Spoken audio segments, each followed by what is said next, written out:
존경하는 국민 여러분, 저는 오늘 비상계엄에 관한 입장을 밝히기 위해 이 자리에 섰습니다. 지금 야당은 비상계엄 선포가 내란죄에 해당한다며 광란의 칼춤을 추고 있습니다. 정말 그렇습니까? 과연 지금 대한민국에서 국정마비와 국헌문란을 벌이고 있는 세력이 누구입니까? 지난 2년 반 동안 거대 야당은 국민이 뽑은 대통령을 인정하지 않고 끌어내리기 위해 퇴진과 탄핵 선동을 멈추지 않았습니다. 대선 결과를 승복하지 않은 것입니다. 대선 이후부터 현재까지 무려 178회에 달하는 대통령 퇴진 탄핵 집회가 임기 초부터 열렸습니다. 대통령의 국정 운영을 마비시키기 위해 우리 정부 출범 이후부터 지금까지 수십 명의 정부 공직자 탄핵을 추진했습니다. 탄핵된 공직자들은 아무 잘못이 없어도 소추부터 판결 선고시까지 장기간 직무가 정지됩니다. 탄핵이 발의되고 소추가 이루어지기 전 많은 공직자들이 자진 사퇴하기도 하였습니다. 탄핵 남발로 국정을 마비시켜 온 것입니다. 장관, 방통위원장 등을 비롯하여 자신들의 비위를 조사한 감사원장과 검사들을 탄핵하고 판사들을 겁박하는 지경에 이르렀습니다. 자신들의 비위를 덮기 위한 방탄 탄핵이고 공직기관과 법질서를 완전히 무너뜨리는 것입니다. 뿐만 아니라 위헌적 특검 법안을 27번이나 발의하면서 정치 선동 공세를 가해 왔습니다. 급기야는 범죄자가 스스로 자기에게 면죄부를 주는 셀프 방탄 입법까지 밀어붙이고 있습니다. 거대 야당이 지배하는 국회가 자유민주주의의 기반이 아니라 자유민주주의 헌정 질서를 파괴하는 괴물이 된 것입니다. 이것이 국정마비요, 국가 위기 상황이 아니면 무엇이란 말입니까? 이것뿐만이 아닙니다. 지금 거대 야당은 국가 안보와 사회 안전까지 위협하고 있습니다. 예를 들어 지난 6월 중국인 3명이 드론을 띄워 부산에 정박 중이던 미국 항공모함을 촬영하다 적발된 사건이 있었습니다. 이들의 스마트폰과 노트북에서는 최소 2년 이상 한국의 군사시설들을 촬영한 사진들이 발견됐습니다. 지난달 40일에는 40대 중국인이 드론으로 국정원을 촬영하다 붙잡혔습니다.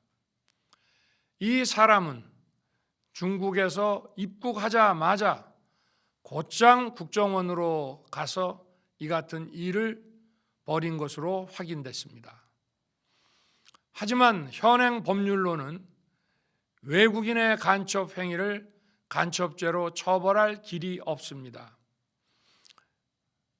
이러한 상황을 막기 위해 형법의 간첩죄 조항을 수정하려 하였지만 거대 야당이 완강히 가로막고 있습니다.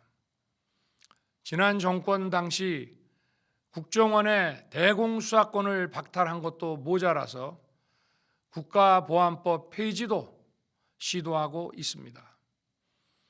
국가 안보를 위협하는 간첩을 잡지 말라는 것 아닙니까?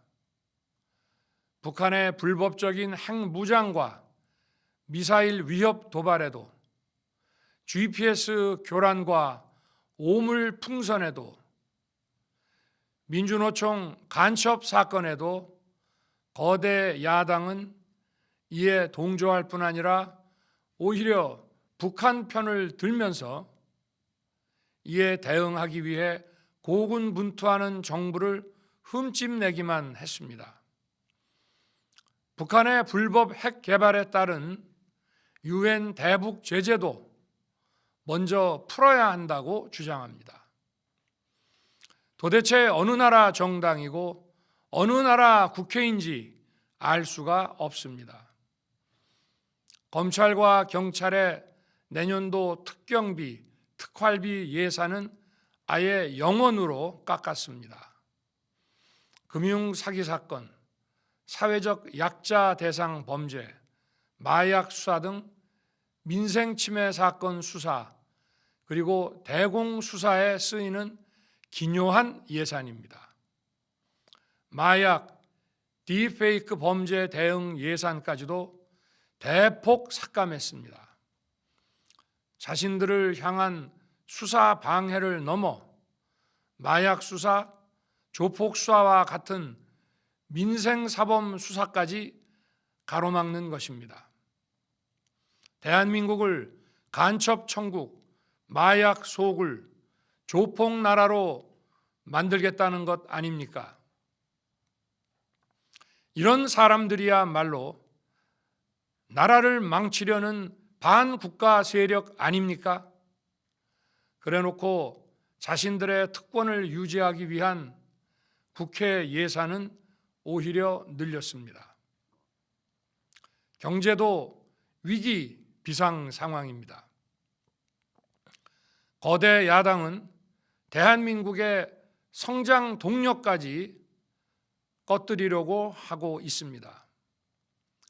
민주당이 삭감한 내년 예산 내역을 보면 잘 알 수 있습니다.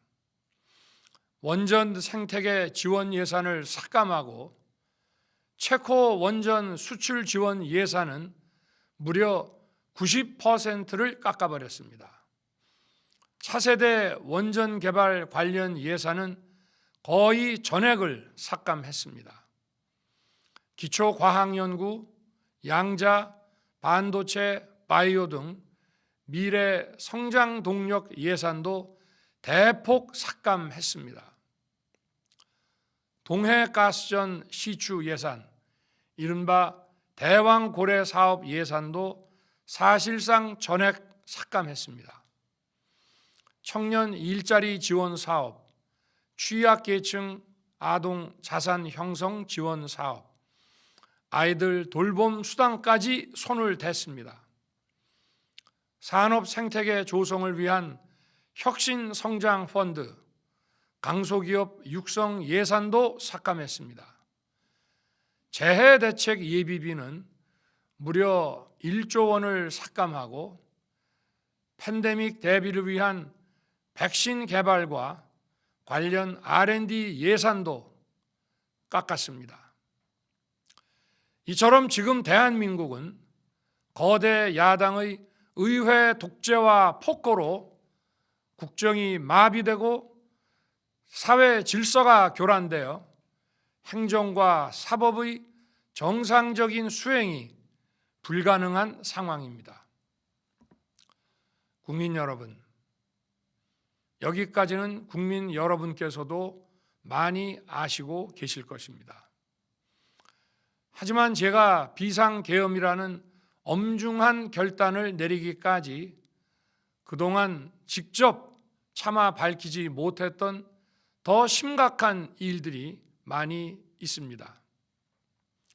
작년 하반기 선거관리위원회를 비롯한 헌법기관들과 정부 기관에 대해 북한의 해킹 공격이 있었습니다. 국가정보원이 이를 발견하고 정보 유출과 전산 시스템 안전성을 점검하고자 했습니다. 다른 모든 기관들은 자신들의 참관하에 국정원이 점검하는 것에 동의하여 시스템 점검이 진행되었습니다. 그러나 선거관리위원회는 헌법기관임을 내세우며 완강히 거부하였습니다. 그러다가 선관위에 대규모 채용 부정 사건이 터져 감사와 수사를 받게 되자 국정원의 점검을 받겠다고 한 발 물러섰습니다. 그렇지만 전체 시스템 장비의 아주 일부분만 점검에 응하였고 나머지는 불응했습니다. 시스템 장비 일부분만 점검했지만 상황은 심각했습니다. 국정원 직원이 해커로서 해킹을 시도하자 얼마든지 데이터 조작이 가능하였고 방화벽도 사실상 없는 것이나 마찬가지였습니다. 비밀번호도 아주 단순하여 1, 2, 3, 4, 5 같은 식이었습니다. 시스템 보안 관리 회사도 아주 작은 규모의 전문성이 매우 부족한 회사였습니다. 저는 당시 대통령으로서 국정원의 보고를 받고 충격에 빠졌습니다. 민주주의 핵심인 선거를 관리하는 전산 시스템이 이렇게 엉터리인데 어떻게 국민들이 선거 결과를 신뢰할 수 있겠습니까? 선관위도 국정원의 보안 점검 과정에 입회하여 지켜보았지만 자신들이 직접 데이터를 조작한 일이 없다는 변명만 되풀이할 뿐이었습니다. 선관위는 헌법기관이고 사법부 관계자들이 위원으로 있어 영장에 의한 압수수색이나 강제 수사가 사실상 불가능합니다. 스스로 협조하지 않으면 진상규명이 불가능합니다. 지난 24년 4월 총선을 앞두고도 문제 있는 부분에 대한 개선을 요구했지만 제대로 개선되었는지는 알 수 없습니다. 그래서 저는 이번에 국방장관에게 선관위 전산 시스템을 점검하도록 지시한 것입니다. 최근 거대 야당 민주당이 자신들의 비리를 수사하고 감사하는 서울중앙지검장과 검사들, 헌법기관인 감사원장을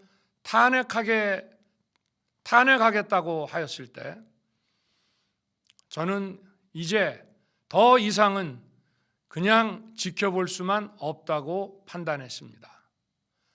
뭐라도 해야 되겠다고 생각했습니다. 이들은 이제 곧 사법부에도 탄핵의 칼을 들이댈 것이 분명했습니다. 저는 비상계엄령 발동을 생각하게 되었습니다. 거대 야당이 헌법상 권한을 남용하여 위헌적 조치들을 계속 반복했지만 저는 헌법의 틀 내에서 대통령의 권한을 행사하기로 했습니다.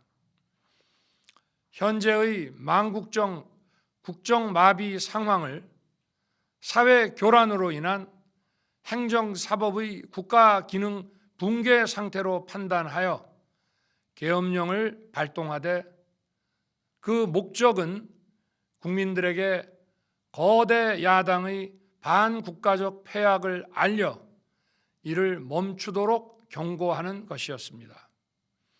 그럼으로써 자유민주주의 헌정질서의 붕괴를 막고 국가 기능을 정상화하고자 하였습니다. 사실 12월 4일 계엄 해제 이후 민주당에서 감사원장과 서울중앙지검장 등에 대한 탄핵안을 보류하겠다고 발표하여 짧은 시간의 계엄을 통한 메시지가 일정 부분 효과가 있었다고 생각했습니다. 그러나 이틀 후 보류하겠다던 탄핵 소추를 그냥 해버렸습니다. 비상계엄의 명분을 없애겠다는 뜻이었습니다. 애당초 저는 국방장관에게 과거의 계엄과는 달리 계엄의 형식을 빌려 작금의 위기 상황을 국민들께 알리고 호소하는 비상조치를 하겠다고 했습니다. 그래서 질서 유지에 필요한 소수의 병력만 투입하고 실무장은 하지 말고 국회의 계엄 해제 의결이 있으면 바로 병력을 철수시킬 것이라고 했습니다. 실제로 국회의 계엄 해제 의결이 있자 국방부 청사에 있던 국방장관을 제 사무실로 오게 하여 즉각적인 병력 철수를 지시하였습니다. 제가 대통령으로서 발령한 이번 비상조치는 대한민국의 헌정 질서와 국헌을 망가뜨리려는 것이 아니라 국민들에게 망국의 위기 상황을 알려드려 헌정 질서와 국헌을 지키고 회복하기 위한 것입니다. 소규모이지만 병력을 국회에 투입한 이유도 거대 야당의 망국적 행태를 상징적으로 알리고 계엄 선포 방송을 본 국회 관계자와 시민들이 대거 몰릴 것을 대비하여 질서 유지를 하기 위한 것이지 국회를 해산시키거나 기능을 마비시키려는 것이 아님은 자명합니다. 300명 미만의 실무장하지 않은 병력으로 그 넓디 넓은 국회 공간을 상당 기간 장악할 수 없는 것입니다. 과거와 같은 계엄을 하려면 수만 명의 병력이 필요하고 광범위한 사전 논의와 준비가 필요하지만 저는 국방장관에게 계엄령 발령 담화 방송으로 국민들께 알린 이후에 병력을 이동시키라고 지시했습니다. 그래서 10시 30분 담화 방송을 하고 병력 투입도 11시 30분에서 12시 조금 넘어서 이루어졌으며 1시 조금 넘어 국회의 계엄 해제 결의가 있자 즉각 군 철수를 지시하였습니다. 결국 병력이 투입된 시간은 한두 시간 정도에 불과합니다. 만일 국회 기능을 마비시키려 했다면 평일이 아닌 주말을 기해서 계엄을 발동했을 것입니다. 국회 건물에 대한 단전 단수 조치부터 취했을 것이고 방송 송출도 제한했을 것입니다. 그러나 그 어느 것도 하지 않았습니다. 국회에서 정상적으로 심의가 이루어졌고 방송을 통해 온 국민이 국회 상황을 지켜보았습니다. 자유민주 헌정 질서를 회복하고 수호하기 위해 국민들께 망국적 상황을 호소하는 불가피한 비상조치를 했지만 사상자가 발생하지 않도록 안전사고 방지에 만전을 기하도록 하였고 사병이 아닌 부사관 이상 정예 병력만 이동시키도록 한 것입니다. 저는 이번 비상계엄을 준비하면서 오로지 국방장관하고만 논의하였고 대통령실과 내각 일부 인사에게 선포 직전 국무회의에서 알렸습니다. 각자의 담당 업무 관점에서 우려되는 반대 의견 개진도 많았습니다. 저는 국정 전반을 보는 대통령의 입장에서 현 상황에서 이런 조치가 불가피하다고 설명했습니다. 군 관계자들은 모두 대통령의 비상계엄 발표 이후 병력 이동 지시를 따른 것이니만큼 이들에게는 전혀 잘못이 없습니다. 그리고 분명히 말씀드리지만 저는 국회 관계자의 국회 출입을 막지 않도록 하였고, 그래서 국회의원과 엄청나게 많은 인파가 국회 마당과 본관, 본회의장으로 들어갔고 계엄해제 안건 심의도 진행된 것입니다. 그런데도 어떻게든 내란죄를 만들어 대통령을 끌어내리기 위해 수많은 허위 선동을 만들어내고 있습니다. 도대체 2시간짜리 내란이라는 것이 있습니까? 질서 유지를 위해 소수의 병력을 잠시 투입한 것이 폭동이란 말입니까? 거대 야당이 거짓 선동으로 탄핵을 서두르는 이유가 무엇이겠습니까? 단 하나입니다. 거대 야당 대표의 유죄 선고가 임박하자 대통령의 탄핵을 통해 이를 회피하고 조기 대선을 치르려는 것입니다. 국가 시스템을 무너뜨려서라도 자신의 범죄를 덮고 국정을 장악하려는 것입니다. 이야말로 국헌문란 행위 아닙니까? 저를 탄핵하든 수사하든 저는 이에 당당히 맞설 것입니다. 저는 이번 계엄 선포와 관련해서 법적, 정치적 책임 문제를 회피하지 않겠다고 이미 말씀드린 바 있습니다. 저는 대통령 취임 이후 지금까지 단 한순간도 개인적인 인기나 대통령 임기 자리 보존에 연연해 온 적이 없습니다. 자리 보존 생각만 있었다면 국헌문란 세력과 구태여 맞서 싸울 일도 없었고 이번과 같이 비상계엄을 선포하는 일은 더더욱 없었을 것입니다. 5년 임기 자리 지키기에만 매달려 국가와 국민을 외면할 수 없었습니다. 저를 뽑아주신 국민의 뜻을 저버릴 수 없었습니다. 하루가 멀다 하고 다수의 힘으로 입법 폭거를 일삼고 오로지 방탄에만 혈안되어 있는 거대 야당의 의회 독재에 맞서 대한민국의 자유민주주의와 헌정 질서를 지키려 했던 것입니다. 그 길밖에 없다고 판단해서 내린 대통령의 헌법적 결단이자 통치 행위가 어떻게 내란이 될 수 있습니까?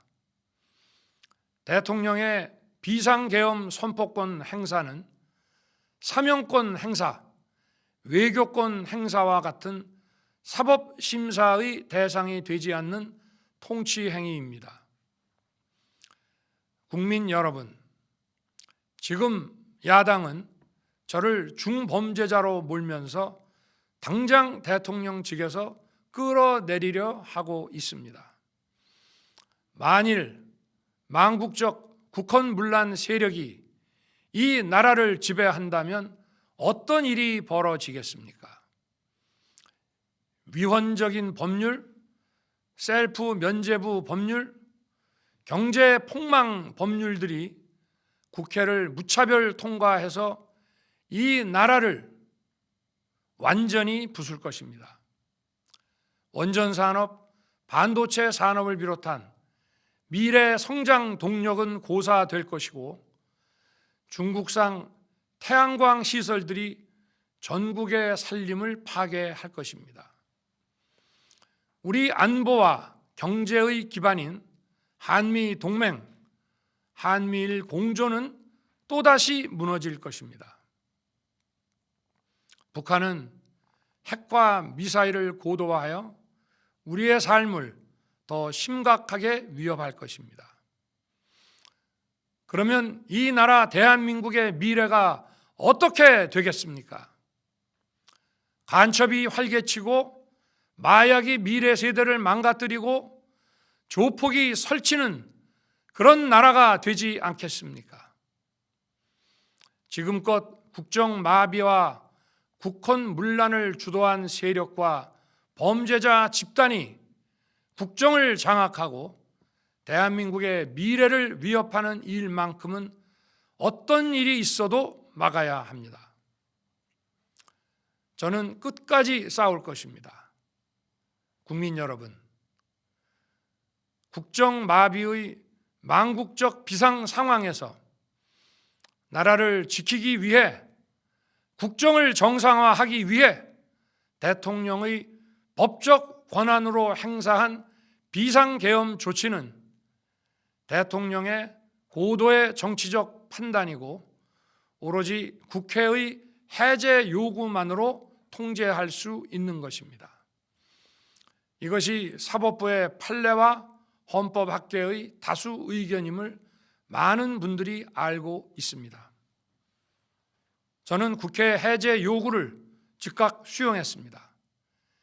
계엄 발령 요건에 관해 다른 생각을 가지고 계신 분들도 있습니다만, 나라를 살리려는 비상 조치를 나라를 망치려는 내란 행위로 보는 것은 여러 헌법학자와 법률가들이 지적하는 바와 같이 우리 헌법과 법 체계를 심각한 위험에 빠뜨리는 것입니다. 저는 묻고 싶습니다.